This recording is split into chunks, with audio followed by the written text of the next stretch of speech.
Bonjour tout le monde, une autre petite vidéo comme j'avais déjà fait avant concernant les véhicules électriques. Là, c'est concernant les véhicules électriques récréatifs, bien sûr. Je ne parle pas d'automobile ou de camion. Là. On pourrait en parler longtemps de ça aussi, mais là, je parle vraiment des véhicules récréatifs, moto, 4 roues, motoneige. Bon, je conseille dans le fond d'attendre une couple d'années avant de s'aventurer dans ce domaine-là.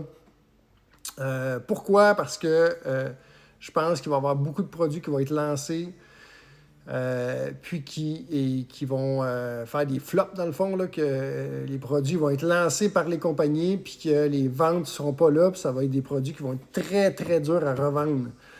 Pourquoi ça? Parce que je ne vois pas l'avantage d'avoir un véhicule récréatif électrique. À part peut-être un motocross, parce que au niveau du motocross, le bruit est un problème.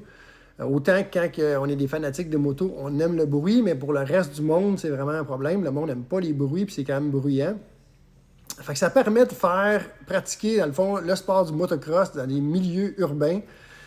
Fait que à ce niveau-là, le véhicule électrique en motocross, je trouve que ça a des bons avantages. Mais si on parle des autres véhicules, que ce soit moto de route, VTT, motoneige, le bruit n'est pas un problème, la consommation d'essence n'est pas un problème parce que ça ne consomme pas beaucoup. Fait que je vois pas l'avantage. Pourquoi avoir un véhicule électrique à ce moment-là? Puis, ça va juste vous compliquer la vie, dans le fond, à le recharger ou à le recharger ça. Si vous voulez amener ça au chalet, ça ne marchera pas.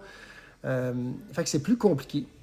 Fait que pour ça, je crois que, comme je vous dis, il va y avoir beaucoup de véhicules qui vont être mis sur le marché puis qui vont être très, très durs à revendre. Puis c'est des véhicules chers. Fait que si vous ne voulez pas acheter un véhicule cher, puis que votre véhicule vaut la moitié du prix l'année d'après, puis que vous ayez de la misère à le vendre, ben, ça serait peut-être bon d'attendre une couple d'années, voir qu'est-ce qui se passe avec ça avant de s'aventurer là.